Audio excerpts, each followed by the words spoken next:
Bonsoir.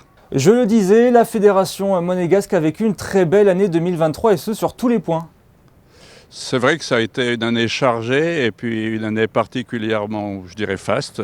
Alors l'année 2023 va parler évidemment des résultats sportifs. D'abord avec Théo Andan, le champion de France du 400 mètres et vice-champion du monde du 4x400. Il est plus que jamais le porte-drapeau de la fédération monégasque d'athlétisme.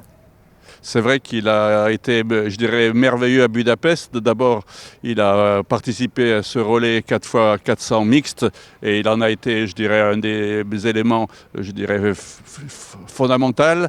Et puis après, surtout au 4x400 masculin, c'est lui d'abord qui qualifie l'équipe pour la finale et qui, en finale, arrache quand même cette deuxième place, cette merveilleuse médaille d'argent derrière les États-Unis en battant le record France de la discipline. Vraiment un succès extraordinaire. Il y a évidemment Théo Andan en tête d'affiche, mais c'est finalement tous les licenciés de la FMA qui ont brillé cette année, notamment au jeu des petits États. Oui, en effet, on a eu, je dirais, la chance, enfin, les résultats importants de gagner 3 médailles d'or à ces Jeux des petits États. D'abord au saut à la perche avec Jean Voloc qui donc gagne cette épreuve avec un saut de 5,30 m. Après, c'est Théo Andan qui gagne l'épreuve individuelle de ce 400 mètres. Et en plus, il participe au 4x400 mètres avec 3 autres copains, donc avec Saxi Carib, avec Giovanni Molino, Thomas Mironenko et lui pour terminer. Donc ils ont une victoire en battant le record des Jeux de cette discipline de 4x400. Alors ça c'est pour le côté sportif, mais il y a évidemment des événements que vous organisez. Hercules, Monaco Run, Cross du Larvoto. Il y a eu des records à tous les étages cette année, mais surtout un nombre de participants qui ne faiblit pas. Qu'ont représenté ces 3 événements pour la FMA en 2023 ? C'est en effet, on a eu un très grand succès, vous l'avez dit, avec le Monaco Run, donc avec 2 nouvelles disciplines qu'on a ajoutées. Et on a là, je veux dire, explosé nos records, le nombre de participants, avec de très bons résultats.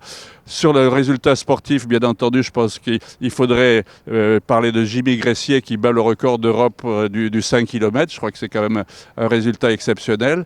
Cette année, c'était donc le 37e meeting Hercules. Qu'est-ce qu'on peut retenir de cette édition qui a été, je crois, particulièrement réussie ?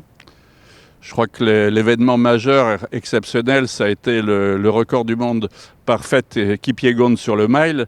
Elle réussit 4 minutes 07 secondes 64 au mile sur cette discipline, qui est un exploit parce qu'elle pulvérise le record précédent.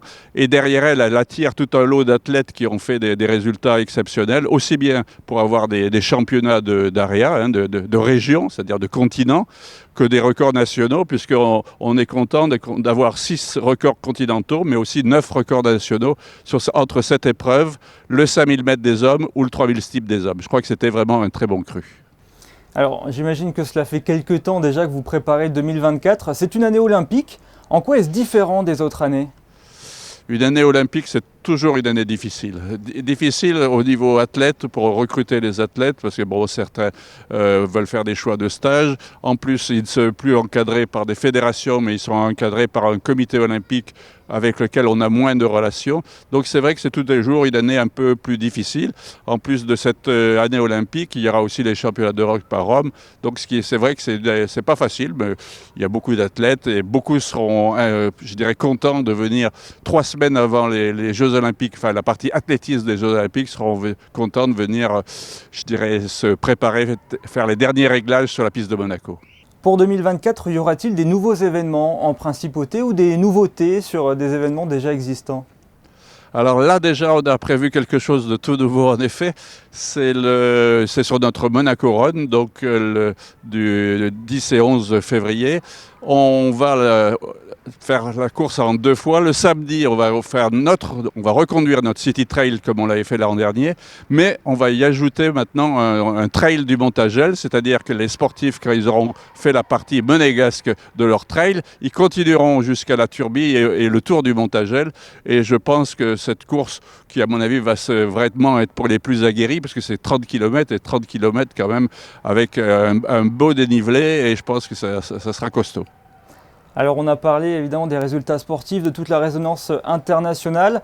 Parlons à présent, on va dire, des licenciés à l'échelle locale. Que représente la FMA en termes de licenciés et de participation à des compétitions locales? Un club qui compte plus de 400 membres, avec des athlètes qui sont en compétition, je dirais, tous les week-ends, pour ainsi dire. Ils étaient à Miramas pour des championnats des jeunes, ils seront en déplacement, ça peut être des crosses actuellement, fonction des spécialités. C'est vrai qu'on a un club qui est très vivant, qui est très actif.